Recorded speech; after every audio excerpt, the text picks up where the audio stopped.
and we are moving to the working group on microbiome technologies. Yes. Okay, yeah, sorry. So we welcome Professor Elaine Holmes from Murdoch University, and Petra is also contributed, and Professor Nicola Segata, and I see additional people from slide. So the floor is yours, Elaine. Thank you. So again, no fancy slides, it's more words and sort of suggestions and an invitation to contribute to ideas. So the slides are from Petra, Nicola and myself, but also some contribution from Anisha Wijayasekara and Janice, who you'll hear from a little later today. But basically, when we're thinking about techniques, we sat down and talked about technologies and techniques and methodologies, and it depends where you come from on the One Health spectrum, whether you're in animal health, human health, or environmental health. The way we collect our samples, right from sample collection to measurement of samples, can be very different. So we're thinking, how do we go about capturing reliably all of the methodologies here and the metadata that goes with us? And we had some initial suggestions on potential actions. But whether we're collecting soil samples, fecal samples, effluent waste, there are very, very ways that people do it all very differently, and they differ across the globe. Then if you're thinking about culturing these samples, again, there's introduction of a million different technologies. We move to sequencing, who's there? Yep, again, loads and loads of different technologies, through to functionality testing, which is kind of my background on metabolic phenotyping, but Nicola comes more from the gene sequencing. And then you've got all the different data modalities and how do we share data reproducibly. And then after you've done all that and crunched your data, you've got hypothesis testing. And again, there's a million technologies for validating what you've just observed between the structure and the function of the microbiome, be it in marine ocean systems or in the human. So just wanted to draw some of the technologies out. Obviously, we've got the next generation sequencing, metagenomics, we've got metatranscriptomics, we've got new technologies like the CRISPR-Cas coming in. Really a balance between the structure and then moving on to the function. We've got metabolomics and lipidomics. So what are the organisms really doing? Metaproteomics, and then you can work through systems, synthetic biology, and then through all of your culture techniques. And somebody very asked before, what about the upper GI? Well, you can do nasogastric sampling, or there's capsules you can swallow to capture some of the action in the upper GI system. And yes, it's not at all what you get coming out the other end in a fecal sample. So there's all of this to consider when we think, how do we do methods? So there's some very nice manuscripts out there, sort of detailing how we do 16S or 18S profiling, whether we use amplicon sequencing or shotgun sequencing. And there's some very, like I say, very informative sort of tutorial type papers out there, and they're great, but not everybody has the same technology. And all the sequencing methods, for example, have different drawbacks and advantages. So whether you're using your Oxford Nanopore now is great. You can plug it into your laptop and go, and you can get your gene data sequencing right onto your laptop. It's great. It generates ultra-long reads. It's good for strain level. But it can be lower accuracy, for example. You've got data storage and bioinformatics that are very demanding. How do you compare that, for example, with some of the single-cell genomics, or do you compare them, or CRISPR-based enrichment sequencing? So if I just delve a little bit into the CRISPR technology, they're not my area at all, but you've got all sorts of, for every methodology, you've got considerations. So for CRISPR, you're very rarely dealing with a single strain. There's a high level of unculturable organisms. You've got variability in gene content, sequence homology, and so forth. You've got potential for delivery via nanoparticles or liposomes. You've got some really fancy technology out there that I think will move the field forwards. You've also actually got some extra ethical considerations when you start to use these technologies, and I guess the question is as well, how do we begin to address that? For metaproteomics, we've got a list. How do you go about trying to align the methodology? So you list it according to sample type, whether it's soil or gut, feces, marine water, so forth. We need technology, we need checks to look for minimization, methods that will deal with minimization of contamination across samples. You've got issues of separation of microbial proteins from host proteins. That can be challenging. Again, look at any one of these points and you'll find dozens of papers in the literature. So which one do we use? Do we try and standardize this as a community, or do we just go for better recording of what we've done to make sure somebody can follow every single step if they want to? And again, we have the same on the data processing and databases, which I'll come back to in a minute. So this is an area I'm a bit more comfortable with. It's functional microbiomics and metabolic phenotyping. So basically, all the chemicals are gut, skin, microbiome, and that would also go for plant and aquaculture and all the other systems. All the bacteria, all the viruses, the microbes produce molecules that act as signaling molecules, and they don't just impact the local environment. So in the human, if you're thinking they're generated in the colon and the gut, and they signal to organs as remote as the heart, the brain, the muscles, and so forth. And it's the same across environmental and agricultural systems. So these molecular signals from the microbes have quite a long range. So if I just consider the molecular phenotyping tools for identifying microbial metabolites or microbial host co-metabolites, microbial system co-metabolites, then there's all sorts from NMR spectrometers to UPLC mass spec systems to GC mass spec, good for volatile compounds, for example, to smaller chemical sensors, to the really fancy stuff like FTMS. But for every single one of these technologies, what we have, again, is a list of methodologies, and very rarely are these methodologies shared. So if I dump a load of data from GCMS into a repository, and somebody comes along, they're using LCMS or NMR spectroscopy, and we try and find the same metabolites, unless we've gone for a quantification approach of targeted metabolites, then the data are very rarely reusable, or you can't directly compare one for another. So there's a big scope for standardizing the methodologies, and also for keeping an untargeted approach, but also going towards targeted approaches so that we can actually compare across systems.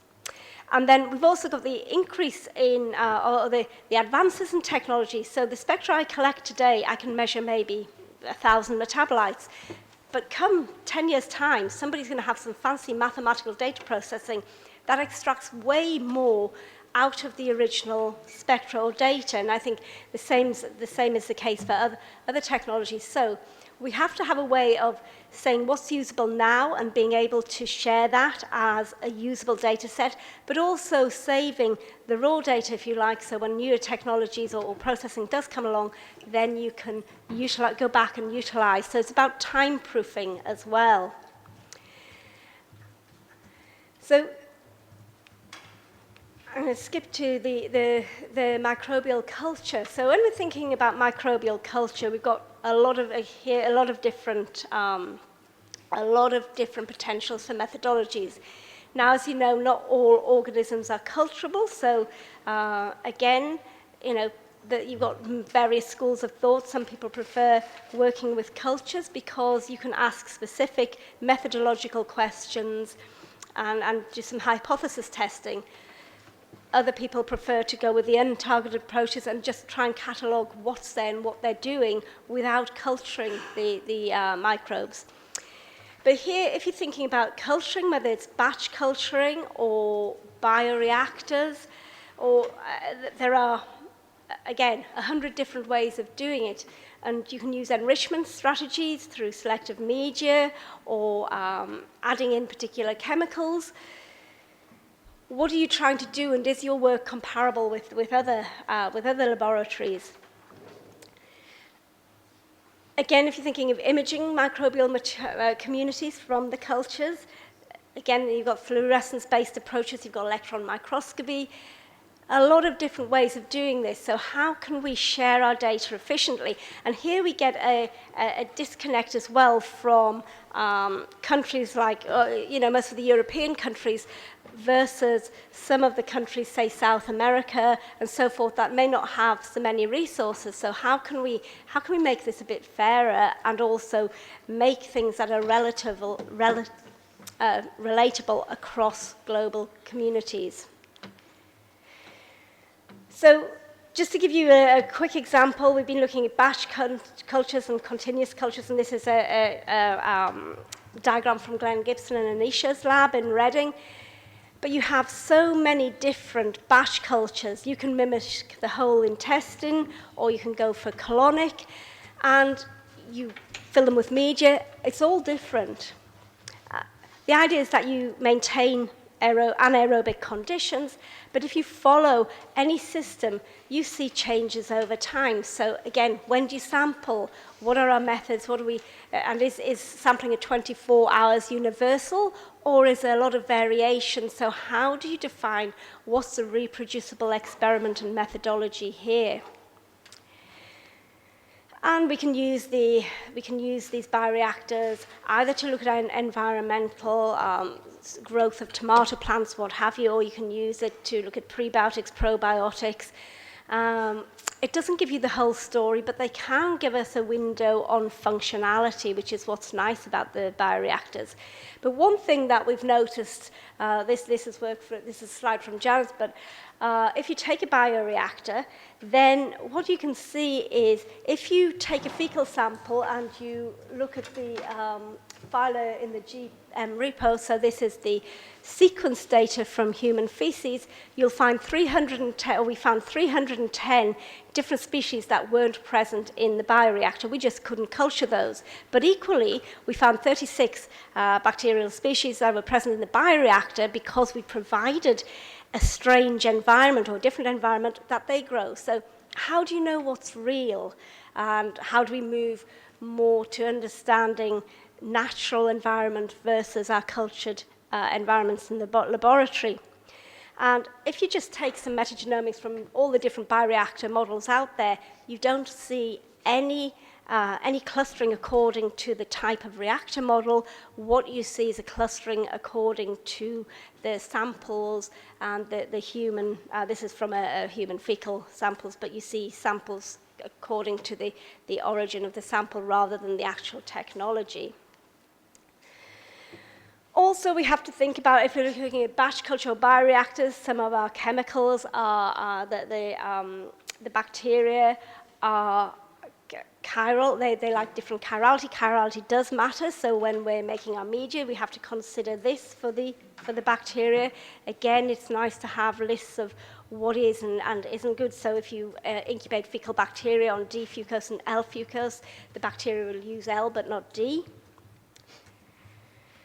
And then once you've progressed to trying to understand your microbes and you then move on to testing them, then you can test microbial products. For example, in Willem de Vos's paper here, he's showing testing microbial metabolites on colonocytes and endocrine cells. And we can see what the microbial metabolites do.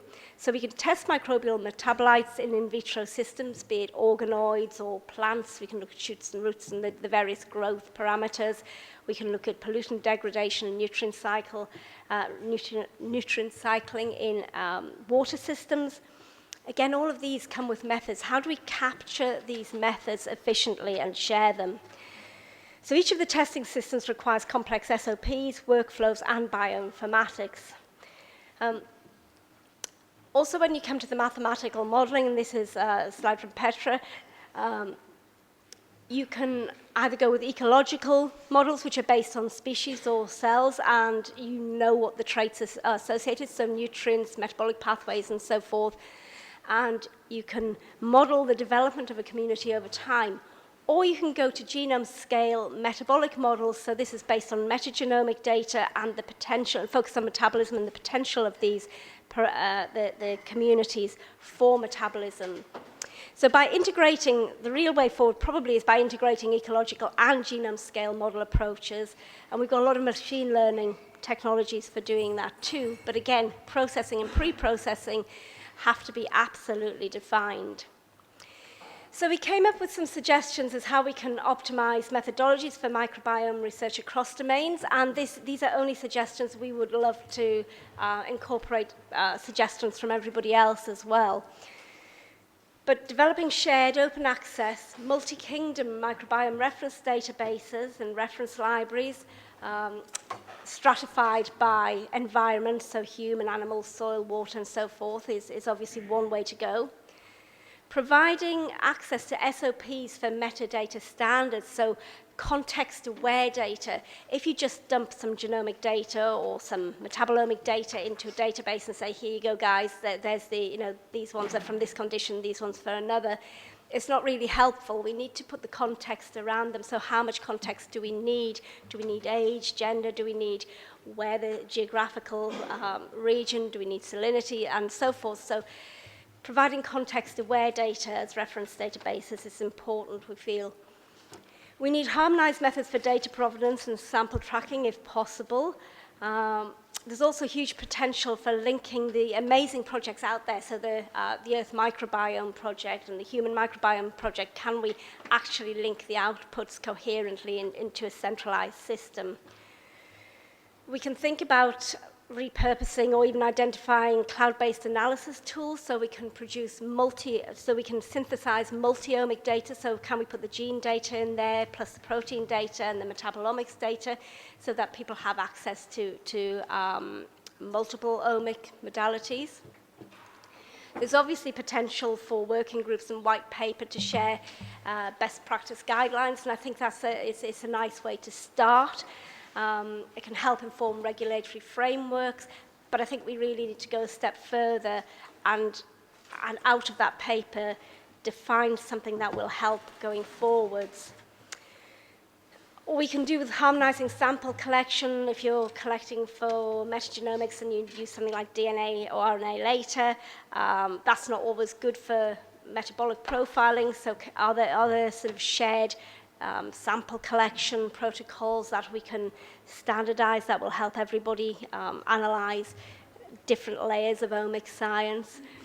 And do we have standardized reporting structures? So like the proteomics community have Miami, so minimum reporting standards so that people can follow your experiments wherever they are. I think also when we're thinking about it, there's a lot of potential for cross-disciplinary training and upskilling, and maybe this is where we can collaborate with our research councils, government agencies. So grant proposals for PhD or postdoc mobility, where you can rotate your candidates through multidisciplinary labs and start growing much more of a multidisciplinary approach, and maybe we can hijack some training networks that already exist, like Marie Curie, but maybe if we've got a larger voice, we can persuade governments to put money into shared training. There's potential for dual degree programs in microbiome science and regulatory affairs, because linking those two things together often gets forgotten. So very few people have the skills to work across those two, the regulatory plus the actual raw science. We can have websites for information on conferences, short courses, or various aspects of microbiome research, and also including microbiome sessions in domain-specific conferences like HUPO or Metabolomic Society. In the last 3 metabolomic conferences I've been to, there's been no less than 1/3 of the talks on microbiome in each of the conferences, but there hasn't been a dedicated section to the microbiome. So perhaps we can collect together the microbiome science within the disciplines. And then not forgetting that we really need to stretch out to the community, and maybe by getting involvement of citizen science, the environmental groups, the clinicians, pet owners, farmers, in sample collection and data interpretation might really help progress and make the microbiome more tangible for everybody. And I think one of the things that we can do, the sharing of pre-processing and processing parameters for data analysis, sharing of code on GitHub repositories. We can share domain-specific data sets for unit testing where we can say, well, this is what we've analyzed and found, so if you've got a similar data set, have our data, see if you can get the same. It would be good to have, we thought it would be good to have a list of collaborators that are willing to undertake data analysis for specific aspects of it. So maybe you can't afford a fancy gene sequencer. Maybe you can't afford the NMR spectrometer, but having labs that are willing to say, we'll analyze your samples for reasonable cost and return them to you, and we'll share the data output would be a good way to go forwards. And then also, obviously, the repository for links to publications or emerging machine learning AI methods that are coming out so that people have a single point entry to finding what's new in the field also might help speed up the process. So I think, yep, that was it. Now, hopefully, Petra and Nicola are online as well. But any thoughts? Yeah, great, perfect. Any thoughts? Very welcome. Thank you very much.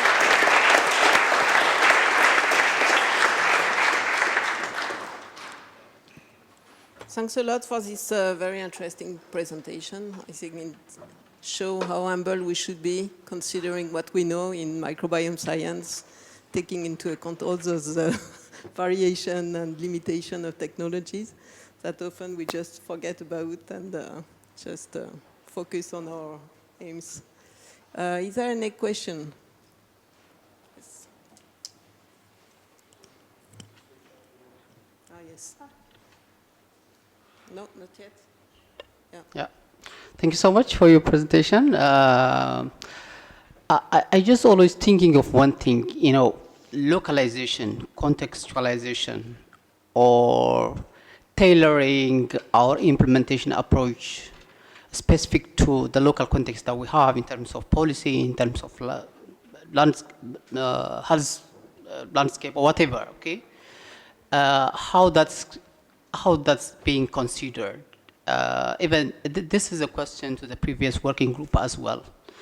I would be happy to hear about this, how we're going to just localize and integrate with the local system that we have, both in the global south and the global north.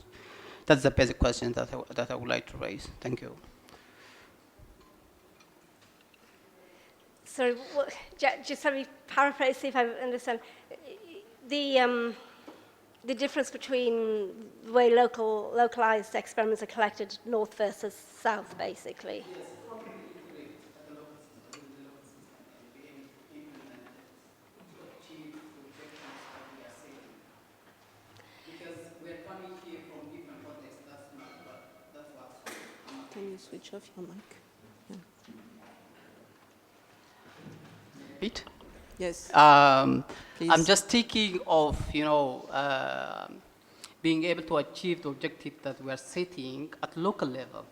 We are here both from global south and north, so that we'll be able to achieve the objectives that we have. Because implementation varies based on the context that we have at local level.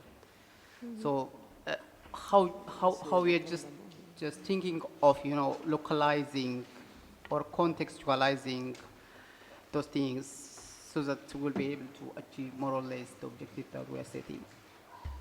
Yeah. Do you want to switch on? Nicola, Petra, do you want to say anything? I guess maybe not. Sorry, Nicola, if you want to say.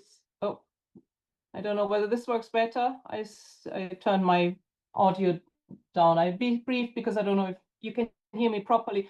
Maybe not our expertise. There may be other working groups who are better at this, but I guess we could think still of, in an ideal world, about how we would like it to work internationally, but obviously then people on the ground need to see how they can integrate it in their local context.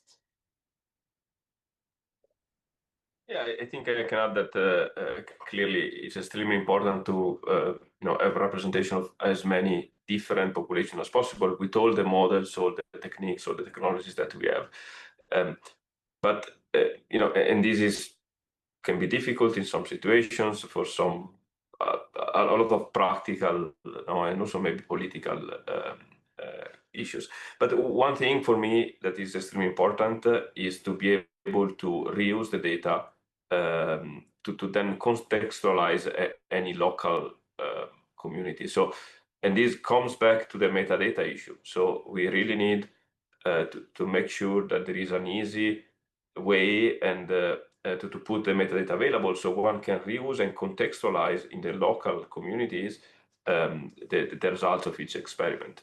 And I don't think we are doing a good job in general as a community in doing that. I think we need some more ways to have incentives for promoting collection, sharing, and precise characterization of metadata for local experiments. You want to complete? Yeah, so I think that it's impossible to be able to replicate everything equally all over the planet. It's just not possible. But as Nicola and Petra said, the collection of the metadata and how you record it, and I think the availability of other data for you to validate on if people have made data available may not be done with the same methodologies, but if you find a particular strain or particular function, then you can interrogate those data as well. I think it's just about the transparency of sharing. My point is not just a question, and it might be a suggestion as well to think of, to strategize of implementing to different contexts, considering different contexts. So just take it as a comment. Yeah, well, I think there is a large consensus that different contexts and different countries should be considered, and that we are clearly missing some geographical location at this stage. So, I mean, from previous presentation also, I heard about that. I think most of the people working in microbiome would dream of having a complete mapping of microbiome worldwide in the different countries and with different cultural and lifestyle, and having good information about what Nicola and Petra mentioned as a metadata, and Elaine. So I think the consensus is here. Then we have to find the means how to achieve that and how to really, maybe through priorities, target specific area, countries, region with local politician and local priority to make sure that it's we have similar or same objectives. Yeah. Yes. Hi. You hear me? Yeah. This is Jeroen again. I have a question about the protocols for the different technologies you're using. I mean, we've seen let's say the DNA field, that something like sample storage and DNA extraction can create enormous heterogeneity. So there's been initiatives on standardizing, comparing methods and things like that. And the reality is that even after all of these efforts, they are somewhat uniformly used, but still many labs just do what they are used to doing. I'm assuming that that is the same in the RNA world, the metabolomics world, the proteomics world, and even the fermentation world and culturomics world. Every lab has their favorite protocols. And still, it's an elephant in the room, but still we all know that that causes humongous heterogeneity and humongous difficulty of integrating. And yes, there have been also efforts to solve this at the computational level and try to remove some batch effects and things like that, but it would be much, much better, obviously, that protocols get aligned. And so I wonder also, we can start efforts on doing that and setting the preferred protocol, but how do we take that next step, that step of convincing everybody to actually use those uniform protocols? would say good luck with that, in a sense, because if you, I mean, I'm thinking of Miami and then the standard reporting structure sits in the metabolomics community. Everybody knows about them, and people will pay lip service to following them, but they've always got a tweak they put in, so I don't know. So it's a question, but in my opinion, it's much more practical to be able to report fully what you've done than actually try and I mean, it would be nice to standardize everything, but I don't know where we are as a community, and we're very disparate as a community. So yeah, I don't know. Petra and Nicola might have some. Again, maybe Nicola is better than I'm placed on the sequencing field and then sample taking for DNA. But my view generally is that we should keep trying, and we need to communicate, and maybe this can be a forum where we are communicating internationally.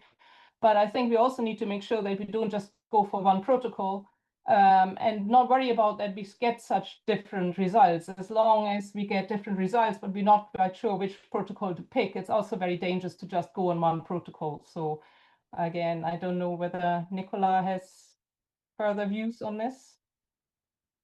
Yes, I agree. I think convincing everyone to use one protocol is difficult and also not necessarily a good idea. I think at the same time, we need to make sure that everyone doing serious research will use validated protocols, right? So validated also because using all the same protocols, you will be stuck with that protocol for maybe too much time. So there will be updates and everything. So I think it's extremely important. One, to use only validated protocols, techniques, etc. And two, be very, very precise in reporting it into the publications again. So one can contextualize. I'm sorry, Nicola, but we don't hear you anymore. And it's very difficult to understand what you're saying. The sound is not very good. I think you talk about harmonized and validated protocol and the fact that people should make the effort to adopt them and change their way of working. I think in another working group this morning, it was also mentioned about getting founders of projects and also maybe scientific journal editor to adopt those kind of standards and to consider that for high-level publication, they need to have, a certain level of, just use of reference protocol, validated protocol, and maybe also standards and references. But I guess we're still working on that. It's not yet present. Yes, Jim? Nicola, Jim Brusalovic here. I highlighted your study of Brau Sanchez et al. Earlier, 2025 Cell. I'm optimistic. You took 94 different microbiome studies over 32,000 samples and gained meaningful insights with your bioinformatics strategies. Yes, despite the different protocols in different studies. No? So that is what I'm saying. If we use validated protocols and we report the protocols, then it's possible to do what we did in the study, and it can be even better than that. Okay, thank you. Thanks for the presentation. It was excellent.